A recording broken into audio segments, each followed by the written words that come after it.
Baik, selamat siang Bu. Perkenalkan nama saya Musbagio di sini. Saya ada dokter yang dari Puskesmas hari ini Bu. Dengan Ibu siapa kalau saya Bu? Desi dokter. Oke, Ibu Desi ya. Ibu Desi sekarang usianya berapa Bu saat ini? Saya 27 tahun. Kurang lebih 27 ya. Baik. Kalau begitu saya mohon izin saat ini Ibu datang ke klinik ini Puskesmas ini ada keluhan apa? Saya merasa dalam 3 minggu terakhir ini tiba-tiba berat badan saya itu naik 4 kilo dok. Oh, baik. 4 kilo. Ya. Kemudian ada keluhan lain? Ya cuma sering merasa capek itu sih sama kayak berdebar gitu. Oke, ya baik. Jadi saat ini berdasarkan dari hasil keluhan kakak, kita akan cek ya. Kita akan cek untuk antropometri dan juga cek untuk TTV-nya sejelas saja ya Pak ya. Ini saya bawa hasilnya tadi dari suster dok. Oh iya baik, bisa saya tanya dulu ya. Jadi untuk hasilnya berat badannya saat ini ada di angka 98 kilo. Kemudian tinggi badannya di 167 cm. Kemudian untuk lingkar perutnya ada di kisaran 100 cm ya Bu. Kemudian terakhir dari cek tensi kita 109/90 mm Hg. Ini cukup tinggi ya Bu ya. Kemudian untuk hasil palpasi, okultasi, kemudian cek antropometri yang lain semuanya dalam batas normal hasilnya. Baik. Jadi untuk IMT, untuk indeks massa tubuhnya sendiri ini harus saya beritahukan bahwa dengan berat badan 98 kg dan tinggi badannya 167 cm ini tergolong indeks massa tubuh di atas 30 atau 35 saat ini kalau dihitung ya. Sehingga ini termasuk dalam kategori obesitas begitu. Jadi obesitas.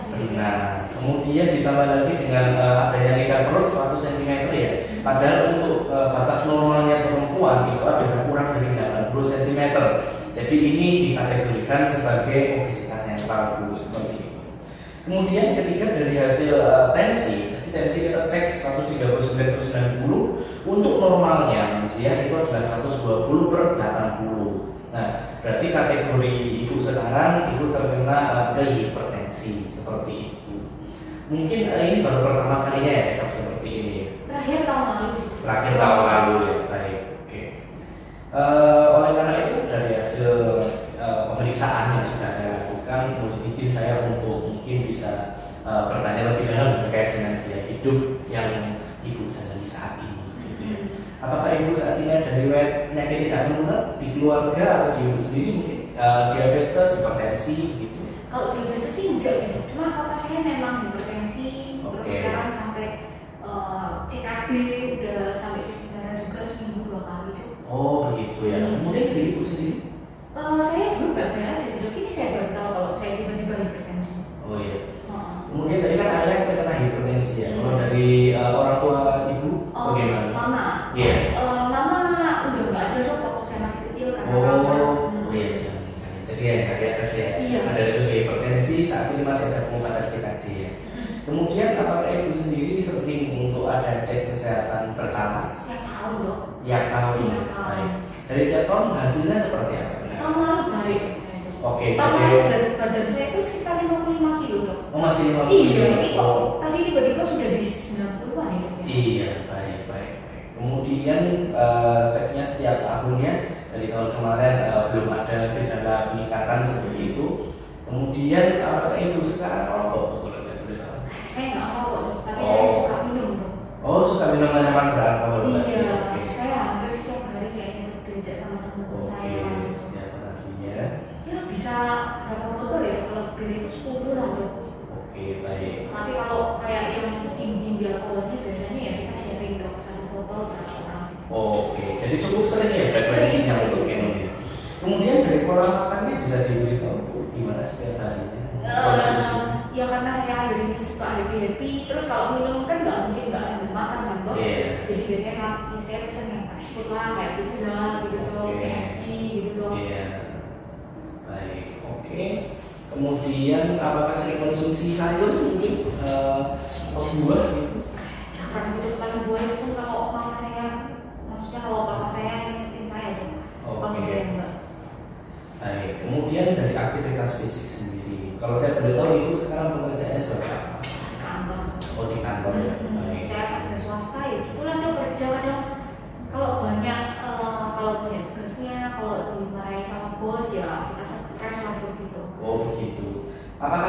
ada aktivitas fisik ya olahraga yang penting itu mungkin jalan. Saya kerja aja dari jam 7 pagi sampai jam 8 malam loh. Wah. Kan saya pulang langsung diajakin saya minum, terus saya makan enak, langsung jam 11 saya tidur, besok kerja lagi dong. Oke, baik. Jadi dari hasil yang sudah saya dapatkan, sebelumnya apakah ibu juga pernah konsumsi obat di luar ini begitu? Atau vitamin itu belum juga ya? Enggak. Oke, baik. Jadi kalau dari saya pantau ya, ini ada gaya hidup dari ibu yang kurang sehat. Ini saya kurang rekomendasikan ya, karena ibu ini memang tidak merokok, tetapi ada kebiasaan untuk minum minuman beralkohol. Kemudian pola makannya juga tidak seimbang, hanya tinggi lemak karena fast food juga. Kemudian jarang juga untuk konsumsi sayur dan buah.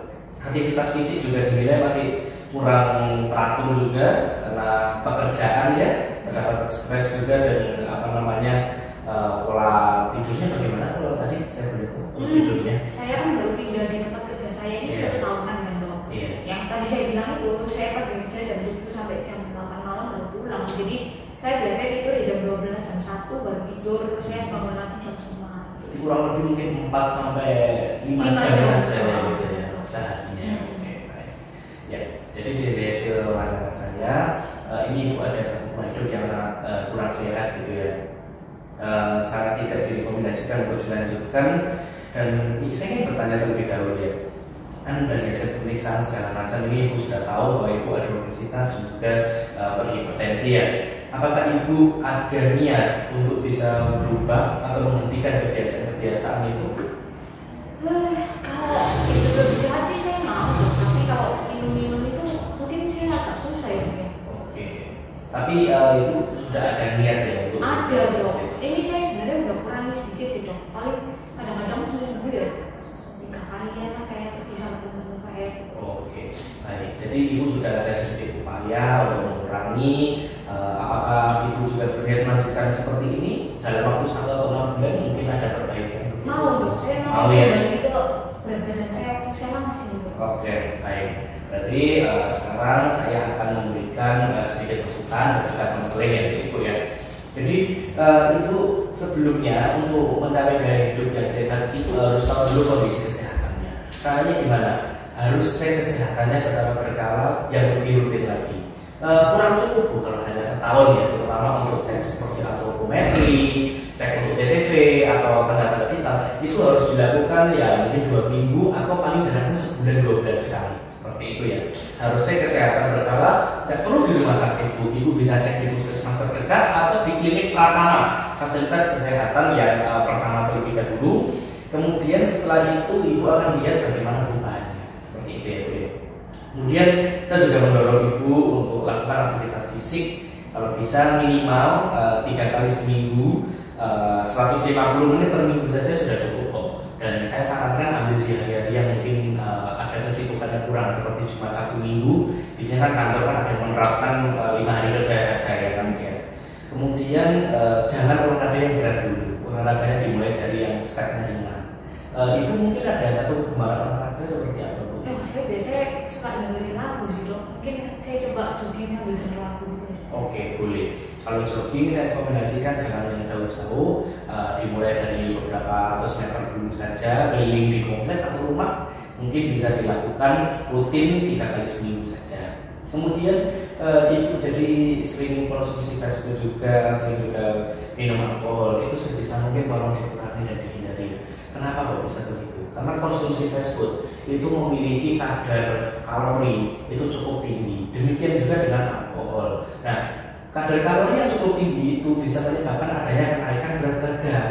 Jadi itu yang menyebabkan adanya peningkatan yang cukup masif ya, cukup signifikan gitu ya. Ditambah lagi alkohol ini memiliki rangsang untuk menaikkan tensi, sehingga ibu jika cenderung terkena prehipertensi seperti itu. Kemudian tolong diganti pola makannya. Kalau bisa makan makanan yang dari rumah. Kalau bisa masak sendiri juga lebih baik, karena kalau masak sendiri kan ibu lebih tahu kan kebutuhannya karbohidrat, kemudian kebutuhan protein, vitamin dan lain-lain juga lebih tahu seperti itu. Kemudian ibu juga saya rekomendasikan lebih sering konsumsi buah sama sayur lebih sering juga, supaya kedepannya vitamin dan mineralnya sudah tercukupi, di samping hanya karbohidrat atau lemaknya saja. Kemudian saya sarankan juga ibu tingkatkan kualitas tidurnya ya, jangan sampai 4 atau 5 jam, tapi ditingkatkan 6 sampai 8 jam. Kalau manusia kan biasanya kualitas tidur istirahat yang baik itu 7 jam ya. Jadi sarannya 6 sampai 8 jam itu sudah cukup. Kemudian ibu juga harus bisa kelola stresnya ya, meskipun di kantor mungkin pekerjaannya cukup hektik ya. Ini jauh lebih tinggi dari perkiraan saya tuh jam 7 pagi sampai 8 malam ya. Jadi saya sarankan mungkin setelah pulang kalau bisa ibu harus kelola stres dengan baik. Mungkin bisa bermeditasi sedikit, bisa dengarkan musik, kemudian juga istirahat, sikap mental yang positif gitu ya. Kemudian kalau ibu mungkin cukup religius, bisa beribadah juga, mendekatkan diri pada Tuhan, itu juga cukup untuk membuat mental ibu jadi lebih sehat, stresnya bisa dikurangi. Karena sebenarnya pola makan yang tidak, pola makan, pola tidur yang kacau, itu semua diakibatkan karena stres seperti itu. Jadi dihindari. Ya, kemudian saya akan berikan obat ya. Ini kan pengobatan pertama untuk hipertensi. Jadi saran saya untuk hipertensi saya tidak kasih obat dulu, yang saya obati adalah obesitas saya. Saya akan kasih obat untuk bantu menurunkan kadar lemak tubuhnya dan kalorinya. Untuk hipertensi nanti kita coba untuk modifikasi gaya hidup. 2 minggu lagi ibu berobat ke saya ya. Nanti ibu akan cek bagaimana kadarnya yang lain-lain, semoga sudah menurun seperti itu. Ibu harus taat ya dalam pengobatan, terutama untuk obat obesitas ini nanti kan kalau tidak dikonsumsi dengan baik, takutnya mengarah ke diabetes seperti itu. Mungkin memang ayah tidak ada keturunan diabetes atau tidak pernah diabetes, tapi ayah juga punya risiko untuk hipertensi. Itu patut diwaspadai juga ya. Kemudian untuk obat sendiri diminumnya cukup rutin saja, saya akan tuliskan resepnya. Ibu tinggal baca panduan di etiket obatnya seperti itu. Sejauh ini apakah ada pertanyaan? Aman dok, tapi saya bisa nggak tiba-tiba kurus? Untuk proses tidak ada yang instan ya, karena kalau biasanya proses yang instan itu tidak dibarengi juga dengan hasil yang baik juga. Jadi untuk penurunan berat badan hasilnya tidak akan keluar dalam 1 atau 2 bulan ya. Kebanyakan orang yang saat ini olahraganya meskipun dia rutin pun dan berat pun itu belum tentu bisa instan. Jadi memang harus menunggu dan ada proses. Tapi saya akan tetap bantu, saya akan pantau juga. Ibu harus berobat rutin ke saya akan cek untuk indeks massa tubuhnya dari waktu ke waktu apakah ada penurunan atau ada perbaikan seperti itu. Nah, cukup jelas? Sudah cukup jelas. Baik, terima kasih banyak Bu. Semoga berhasil dan sehat